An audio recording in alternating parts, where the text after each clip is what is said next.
Now, we've been working our way through the Gospel of Mark, and at times, like this morning, it can be a bit confusing. What's going on? I mean, well, the overall theme is that Jesus is showing his disciples how to be good disciples.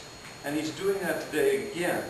But all these other things get brought into it that are really very distracting. But let me begin by telling you a story. This comes from a guy named Richard Fairchild. And Fairchild was visiting a small rural church one time that had a big-time church fight going on. Oh, I mean, they were really after each other. But it was not an ordinary church fight. No, this time they were fighting over pie. And, cherry pie, apple pie, blueberry pie. And they could not agree on where the pie should be placed prior to serving them at the big annual turkey dinner. And so they were fighting like cats and dogs. And one woman actually left that church because several newcomers to the church had convinced the rest of the women working in the kitchen that it would be more efficient to put the pies on the counter beside the sink instead of on the counter beside the refrigerator. And the woman leaving the church said, it's not the way to do it. We've never done it that way before, the famous last words. And I'm not going to be part of doing it now. I won't have any part of that kind of thing. I have a hard time telling this story with a straight face, but it's supposed to be true. It's supposed to be true. These new people are going to ruin this church. They don't know everything. They're not from here.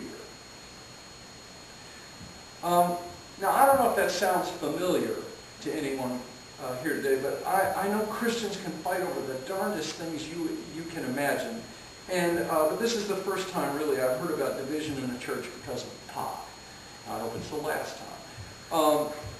But think of that level of silliness as you listen again to St. John reporting to Jesus that Jesus was walking down the road with the rest of the disciples, and we saw someone casting out demons in your name. And we tried to stop him because we don't know who he is. And we tried to stop him because he's not one of us.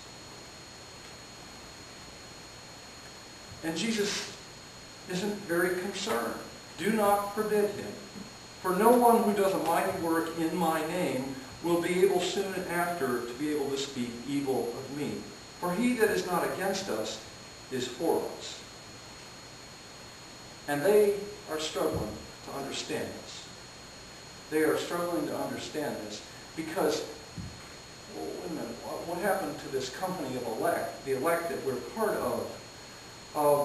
And I guess what you have to come to terms with is that Jesus is looking for two different things. He's looking for the right action, but he's also looking for the right belief.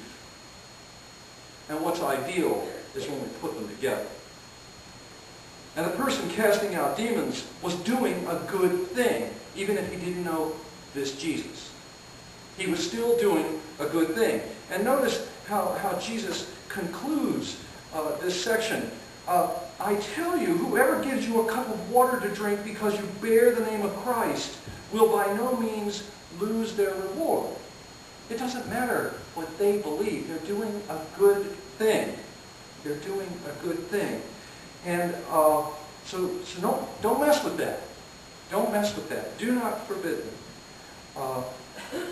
Now, I know this kind of thinking, right behavior and right belief. Let me talk about it a different way. In the 1960s, Masters and Johnson began selling books on human sexuality, and they made a lot of money. They made a lot of money. And those books helped some people, but something was missing. And a report came out recently about what happened to Masters and Johnson. Well, today, Virginia Masters is a very lonely old woman who's been abandoned by her former lover and partner, Dr. Johnson. Dr. Johnson left her for a much younger woman. And remember now, Masters and Johnson studied over 10,000 couples. They know more about human sexuality than almost anybody. But when asked by a reporter about about love. Johnson said, love? I have no idea what love is. Okay, you know what behavior they were studying, but do you understand what's missing on the inside? And sex without love is actually terrible, in spite of the Playboy philosophy. But sex without love is terrible. And this is the kind of connection we're talking about this morning, is that Jesus has something that you need to get on the inside, and it's supposed to lead to behavior on the outside. But if you run into somebody who's doing the right thing, don't mess with what's going on the inside just yet. Say thank you. Say thank you. Now, this lesson is really kind of all over the place. We start with a silly fight. But that's not the heart of the thing. But don't be seduced into thinking you can have the outside, the show, without the inside that it's supposed to come from. Faith and love, though invisible, are the stuff of life. We need that. And it's far easier in this electronic, fast-paced world to focus on the exterior thing than the interior. But we want to get our interior thing right. And Christianity begins with the soul. And Jesus and James are trying to teach us this morning how to keep our souls whole.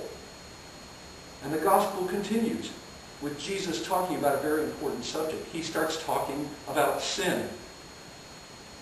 And if you want to keep your soul whole, you have to take sin seriously. But now something starts happening here that is it's kind of a biblical trick. Jesus repeats himself 3 times. He uses the phrase, it would be better for you. He uses it 3 times. And St. Augustine observes in his book, The City of God, Jesus does not shrink from using the same words 3 times over in one passage. And who is not terrified by this repetition and by the threat of that punishment uttered so vehemently by the lips of the Lord himself? When Jesus says something 3 times, you better pay attention.